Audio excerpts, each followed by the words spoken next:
Hello friends, welcome to Shalini stage.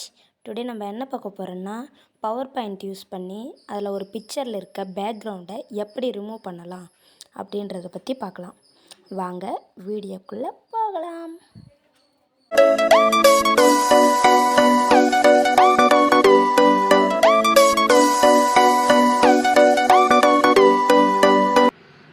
So சாம்பிளுக்காக 2 image எடுத்து வச்சுருக்கேன். இது ஃபஸ்ட் இமேஜ், இது செகண்ட் இமேஜ். ஸோ ஃபஸ்ட்டு நம்ம ஃபஸ்ட் இமேஜில் இருக்கக்கூடிய பேக்ரவுண்டை எப்படி ரிமூவ் பண்ணலாம் அப்படிங்கிறத பற்றி பார்க்கலாம். ஸோ ஃபஸ்ட்டு நம்ம அந்த இமேஜை செலக்ட் பண்ணணும். செலக்ட் பண்ண உடனே பார்த்திங்கன்னா மேலே பிக்சர் டூல்ஸ் அப்படிங்கிற ஒரு ஆப்ஷன் வரும். அந்த பிக்சர் டூலுக்கு கீழவே ஃபார்மேட் அப்படிங்கிற ஒரு ஆப்ஷன் இருக்கும். ஒன்ஸ் நீங்கள் அந்த ஃபார்மேட் அப்படிங்கிறத கிளிக் பண்ணிங்கன்னா ரிமூவ் பேக்ரவுண்ட் அப்படிங்கிற ஆப்ஷன் வரும். ரிமூவ் பேக்ரவுண்ட் அப்படிங்கிறத கிளிக் பண்ணுங்கள். கிளிக் பண்ணதுமே செலெக்ஷன் ஏரியா வரும் நம்மளுக்கு. அதை வந்து க்ராப் பண்ணி எடுத்துக்குங்க.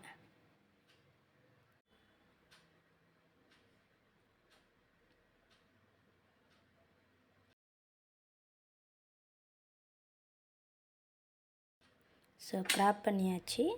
லைட்டாக அந்த ஹேர் மட்டும் கொஞ்சம் இது பண்ணிக்கலாம்.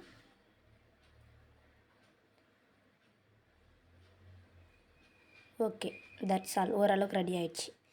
ஸோ க்ராப் பண்ணி முடிச்சதுமே மேலே பார்த்தீங்கன்னா கீப் சேஞ்சஸ், டிக் மார்க் போட்டு கீப் சேஞ்சஸ் அப்படிங்கிற ஆப்ஷன் இருக்கும். ஸோ அதை நீங்கள் ஒன்ஸ் கிளிக் பண்ணிங்கன்னா அழகாக நம்ம இமேஜில் இருக்க பேக்ரவுண்ட் சூப்பர்பாக ரிமூவ் ஆகிடும். ஓகே, அடுத்தது நம்ம செகண்ட் இமேஜோட பேக்ரவுண்ட் எப்படி ரிமூவ் பண்ணுறது அப்படிங்கிறத பார்க்கலாம். ஸோ இந்த இமேஜோட பேக்ரவுண்ட் வந்து அவ்வளோ ஈஸியாக வந்து ரிமூவ் பண்ண முடியாது. ஏன்னா அதில் இருக்க அந்த பேபி மட்டும் ஃபோக்கஸ்டாக இல்லை, அது பின்னால் இருக்க பேக்ரவுண்டை தான் ஃபோக்கஸ்டாக இருக்குது. So same procedure. பிக்சரை கிளிக் பண்ணுங்கள். பிக்சரை கிளிக் பண்ணதுமே பிக்சர் டூல்ஸ் வரும். பிக்சர் டூல்ஸில் ஃபார்மேட் அப்படிங்கிற ஆப்ஷனுக்கு போங்க. போனீங்கன்னா ரிமூவ் பேக்ரவுண்ட் அப்படிங்கிற ஆப்ஷன் இருக்கும்.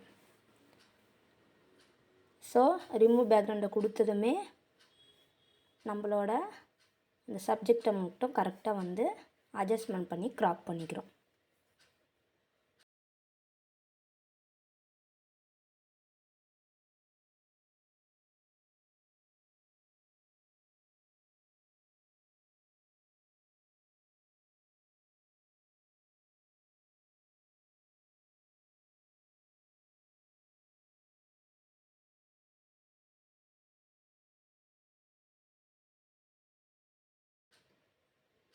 ஓகே, க்ராப் பண்ணியாச்சு. ஸோ நல்லா ஜூம் பண்ணிக்கோங்க. அப்போ தான் வந்து நம்ம சப்ஜெக்டில் எந்தெந்த இடம்லாம் விட்டு இருக்குது, எந்த இதெல்லாம் நம்ம கவர் பண்ணணும் அப்படிங்கிறது தெரியும்.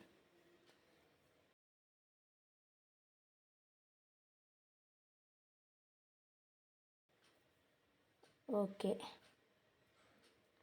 இதில் நீங்கள் நல்லா வாட்ச் பண்ணிங்கன்னா தெரியும், 3 ஆப்ஷன் இருக்கும். மார்க் ஏரியாஸ் டு கீப், அதாவது ப்ளஸ் சிம்பிள் போட்டு மார்க் ஏரியாஸ் டு கீப் அப்படிங்கிறது இருக்கும். இந்த மார்க் ஏரியாஸ் டு கீப் அப்படிங்கிறது எதுக்காக நம்ம யூஸ் பண்ணலான்னா, ஒரு சப்ஜெக்ட் ரிமூவ் ஆயிடுச்சுன்னா அதை வந்து நம்ம கவர் பண்ணவோ இல்லை அதை வந்து நம்ம எடுத்துக்கவோ யூஸ் பண்ணலாம். Mark areas to keep.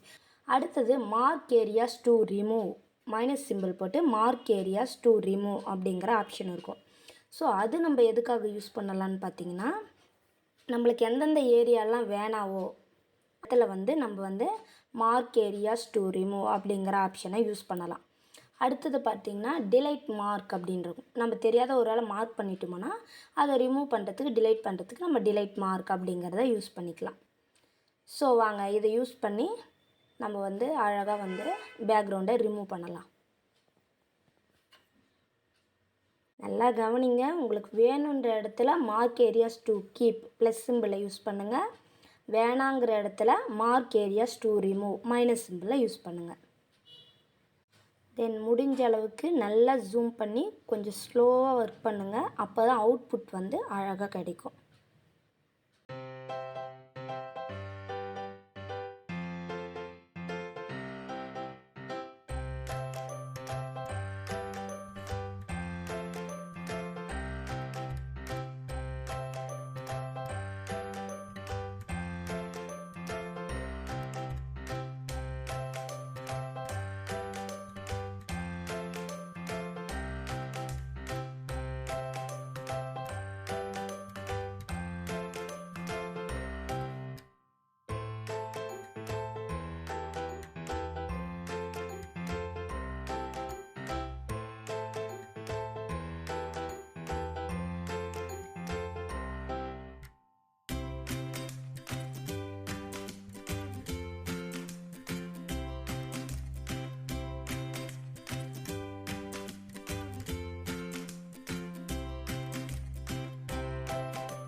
ஓரளவுக்கு அழகாக க்ராப் பண்ணிட்டேன்னு நினைக்கிறேன். ஸோ கீப் சேஞ்சஸ் கொடுக்கலாம். ஓகே, முடிஞ்ச அளவுக்கு இந்த இமேஜோட பேக்ரவுண்டும் நம்ம அழகாக ரிமூவ் பண்ணி எடுத்துருக்கோம். ஓகே ஃப்ரெண்ட்ஸ், இந்த மெத்தடை யூஸ் பண்ணி தான் நம்ம வந்து பவர் பாயிண்டில் ஒரு இமேஜோட பேக்ரவுண்ட் ரிமூவ் பண்ணுறது.